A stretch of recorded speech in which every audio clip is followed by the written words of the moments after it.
प्रजापति के अहम नामा होने का कारण और उसकी इस प्रकार उपासना करने का फल। पहले ये पुरुषाकार आत्मा ही था। उसने आलोचना करने पर अपने से भिन्न और कोई ना देखा। उसने आरंभ में अहम अस्मि ऐसा कहा, अर्थात मैं हूं ऐसा कहा, इसलिए वह अहम नाम वाला हुआ। इसी से अभी पुकारे जाने पर पहले अहम ऐसा ही कहकर, अर्थात ये मैं हूं ऐसा ही कहकर उसके पश्चात अपना जो दूसरा नाम होता है वह बतलाता है। क्योंकि सबसे पूर्ववर्ती उस आत्मा संज्ञक प्रजापति ने समस्त पापों को उषित दग्ध कर दिया था, इसलिए यह पुरुष हुआ। जो ऐसी उपासना करता है वह उसे दग्ध कर देता है। जो उससे पहले प्रजापति होना चाहता है, आत्मैव, यहाँ आत्मा इस शब्द से अंडे से उत्पन्न हुआ प्रथम शरीरी प्रजापति ही कहा जाता है। वही वैदिक ज्ञान और कर्म का फलभूत है।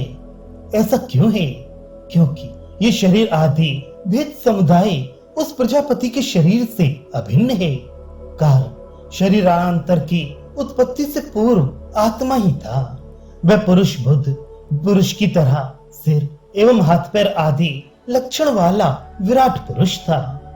प्रथम उत्पन्न हुए उस प्रजापति ने अनविक्षेप अर्थात अनवलोचन करने पर मैं कौन हूं और कैसे लक्षणों वाला हूं इत्यादि रूप से विचार कर अपने प्राण समुदाय रूप देह इंद्रिय संघात से भिन्न कोई और पदार्थ नहीं देखा।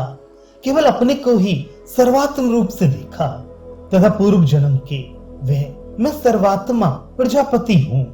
इस श्रोत विज्ञान जनित संस्कार से युक्त होने के कारण सबसे पहले अहम अस्मि ऐसा कहा, इसलिए वह अहम नाम वाला हुआ।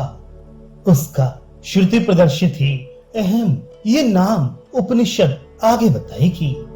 इसी से क्योंकि कारण रूप प्रजापति में ये वृत्तांत घटित हुआ, इसलिए इस समय भी उसके कार्यभूत जीवों में जब किसी को तू कौन है ऐसा कहकर पुकारा जाता है तो पहले ये मैं हूँ इस प्रकार अपने को कारण रूप नाम से बतलाकर फिर जो विशेष नाम को जानना चाहता है उसे अपने विशेष शरीर का देवदत्त या यज्ञ दत्त ऐसा कोई नाम बतलाता है।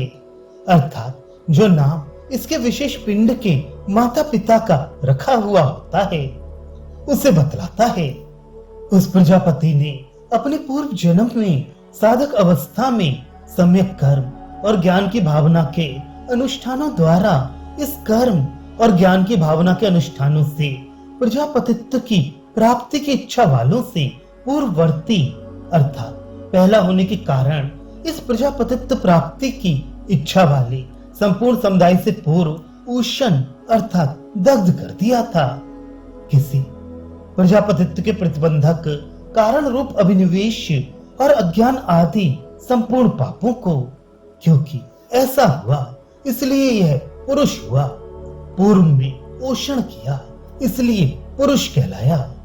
जिस प्रकार ये प्रजापति संपूर्ण प्रतिबंधक पापों का पोषण करके पुरुष रूप प्रजापति हुआ, उसी प्रकार दूसरा भी ज्ञान और कर्म की भावना के अनुष्ठान रूप अग्नि से अथवा केवल ज्ञान बल से उसका पोषण करता है, उसे भस्म कर देता है। किसी जो इस विद्वान से पहले प्रजापति होना चाहता है उसको, ऐसा इसका तात्पर्य है। उस विद्वान को श्रुति दिखलाती है। जो इस प्रकार जानता उपासना करता है उसके सामर्थ्य से जाना जाता है कि वह ज्ञान भावना में बड़ा चढ़ा होता है। शंका, यदि वे इस प्रकार उपासना करने वाले से दग्ध कर दिया जाता है तब तो प्रजापतित्व प्राप्ति की इच्छा अनर्थ की ही हेतु है।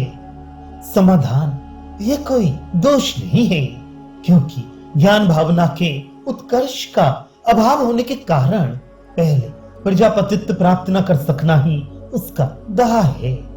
तात्पर्य ये है कि जो उत्कृष्ट साधन वाला होता है वह पहले प्रजापतित्व प्राप्त करता है और न्यून साधन वाला प्राप्त नहीं करता, अतः वह उसे भस्म कर देता है, ऐसा कहा गया है।